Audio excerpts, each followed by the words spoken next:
squid. Got Clefairy, follow me. Ninetales, Venusaur, Charizard, Blastoise, Snorlax, Belly Drum.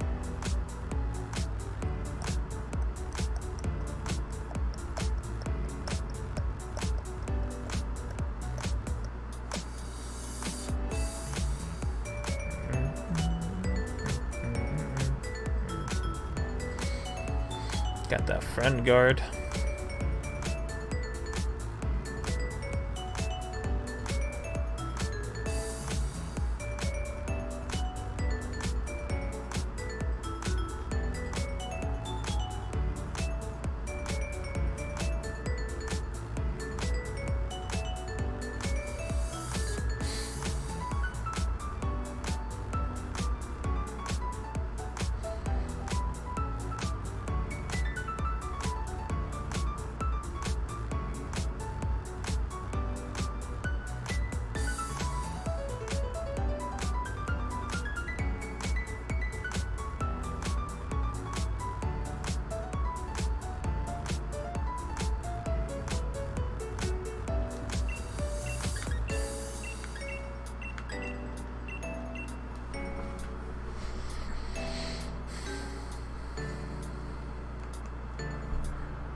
Thunderbolt is for opposing Lapras, Samuel.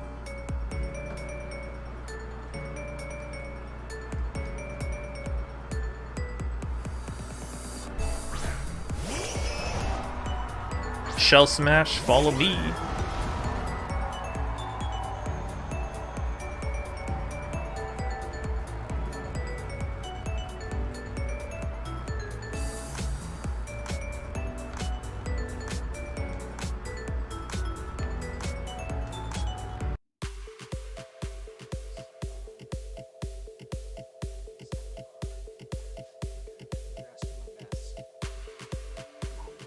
So my plan with this video is to talk about my thoughts of the game, kind of as it's going along. So right here, this was my guess of what he would do. I've watched him play before, and I know that this is the focus of his team. So that's one of the reasons why I thought I'd lead with Blastoise, was just because I knew I'd probably be going up against this fire type. However, though, he did mention he knows my Blastoise Clefairy strategy, that obviously I'm going to follow me, and I would try and go for Water Spout with his thought, which I do have that as my moveset. Right here, though, we see that he's taunting my Clefairy, and with this move, he's actually trapping my Clefairy in play, which I think is incredibly smart, and it shows the kind of high-level player that Viz is. And it would have worked probably against most teams out there, and I think that's one of the problems right now with a lot of the ranked games in Pokemon, is that there's so many people just using the same standard sets on everything that it can be countered pretty easily. And so the reason I feel like I won was that it all comes back to that one move where he taunted, expecting me not to have Dazzling Gleam here and to only have support moves, which would cause me then to struggle each turn and be trapped in play because of his Gigantamax move. And so I'd constantly be whittling down my own health each attack, and he wouldn't have to worry about my Clefairy. However, that wasn't the case, as we see, because I have Dazzling Gleam. And that is what I think probably won me the battle. And at this point, he uses Tailwind, which I think is smart, but since I did Shell Smash in the beginning, I'm actually not too affected by it, because Clefairy doesn't really matter what speed it's at, so they're going to outspeed Clefairy.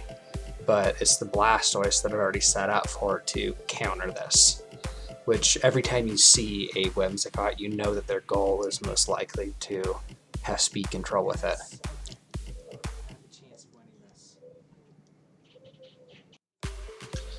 One thing that I kept in mind throughout this whole battle, though, was that the Whimsicott wasn't actually really a threat to me. He already got the tailwind off. There wasn't much more he could do. He could continue, I guess, to taunt, but having Dazzling Gleam made that kind of useless for him. So as you'll see throughout this battle, I mainly just ignored the Whimsicott. I found that all the other Pokemon deserved my attention more using the Blastoise than wasting my resources on that Whimsicott.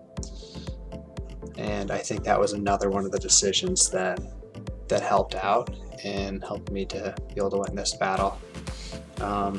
And rewinding back to when he used that Max Overgrowth on my Blastoise, a couple things helped out there. First of all, it wasn't a stab move, so that lessened the damage a little bit, but also my EV spread is different than a lot of the other ones that I've seen used. It is a modest Blastoise, but instead of putting any speed investment in, it's all HP, all special attack, which I did knowing that he'd be often Dynamaxed and he would receive double HP at that time, which when Dynamaxing someone with that kind of investment, I think it sometimes makes a bigger impact than adding just defenses. I haven't done all the math on that, but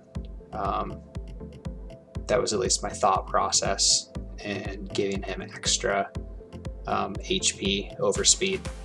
And I think, as we can see in this battle, it paid off pretty well. At the time of recording this, my thought process on giving Blastoise this move, Flash Cannon, instead of Ice Beam like most other Blastoises are running, was due to the fact that there's so many fairies in the metagame at this point. We see tons of Whimsicott, Togekiss, Clefairy, Sylveon, and I feel like this really helped give my team an answer to that. I wasn't running other Pokemon that could learn good steel type moves to use or worked well with the movesets that I wanted to put on them. So I felt like it fit best on Blastoise, and it was totally worth giving up Ice Beam to be able to have that coverage.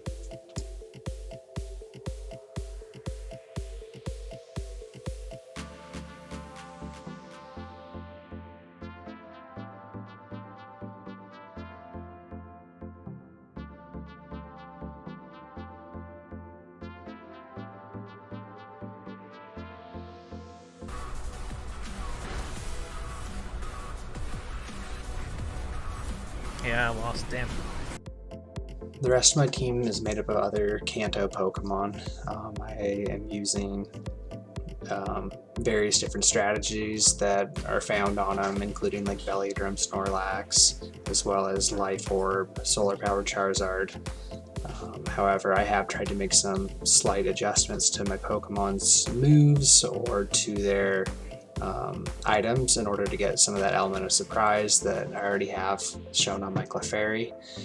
When using my Snorlax, I actually gave it the move Brick Break, which when Dynamax doesn't really do much good after the Belly Drum, but non-Dynamax I'm able to use it to counter teams that are heavily reliant upon screens or Aurora and I'm able to break that and kind of counter those teams. My Ninetales is itemed with a Choice Scarf rather than Spec. I chose this in order to counter the Durant teams out there, and I feel like it's small little changes like this that make my team useful and can help you get wins in this current metagame.